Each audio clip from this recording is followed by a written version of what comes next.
with students to accept that responsibility. You know, when you see people doing things you don't approve of or that you don't put them in harm's way, to take responsibility, to raise the question of those things with other people, to raise the question in small groups, in large groups, in the community as a whole. And here I get back to the word you used, activism. One of the things that I most love about this university is that it allows room for student initiative in a way that's very rare in great American universities. But I think the old adage that actions speak louder than words has really come back to haunt us in many ways. In the past, we could sort of say who we were, we could say what we were going to do, and now with just the viral impact of the internet and the media itself, our actions can get caught on tape and pictures, and our words are sometimes, they sometimes ring hollow as a result of that. But I think it's very simple how we change that. We have complete control over our behaviors, each and every one of us, as students and as administrators. And if we choose to behave in a particular way and someone chooses to capture that and then spread it all over the world, we have the ultimate control over that. And that's what I would just ask that each and every one of us as members of this community think about. Our behaviors are reflected very, very openly in the media. And it's sort of our perception is reality. If that's the way we're going to behave, that's the way we're going to be perceived. Being here. My question is kind of strange, unorthodox. So please fill in the blanks in the following sentence and explain your reasoning. Duke does not need to blank, but it is imperative that it blank.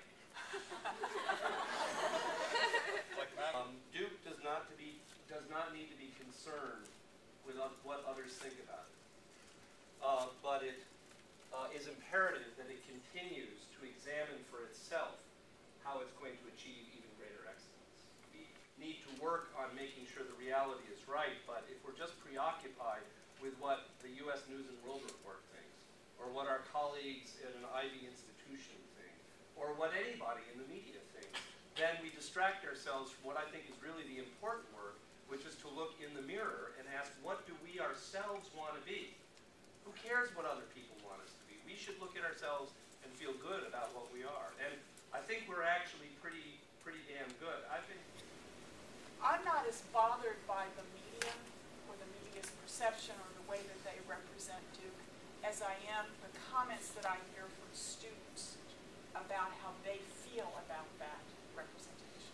That's not who I am, they say. That's not the Duke that I know and love. That's certainly not the school that I thought I was attending. I'm really frustrated about that. What can I do? What should we be doing? And I keep hearing more and more students say that, and yet somehow they don't seem to be represented in the media or in that way. And so that's frustrating to me. And that's what I'm Why has the university not considered an approach, or to what extent has the university considered an approach, centered around emphasizing moral and ethical values in the realm of academics and as well in the realm of social life and leisure? And the reason I sort of ask that is because a lot of what you guys said resonates with me in that we need to push back the negative peer pressure. I think there's a pretty short answer to that, and I would say I think the university does emphasize moral and ethical values. I think we do that every day. I think we do that in our application process. I think we do that during visits on campus. I think we do that in the classroom, outside the classroom. I think there's a very clear sort of thread of ethics throughout the institution. And I'm glad that Dr. Moneta acknowledged some of the folks here. I mean, I think whether you look at religious life program, whether you look in the residence halls, you see programs all the time that speak to ethical and moral and values and issues. Dr. Moneta, do you think fraternities have a negative impact on campus culture?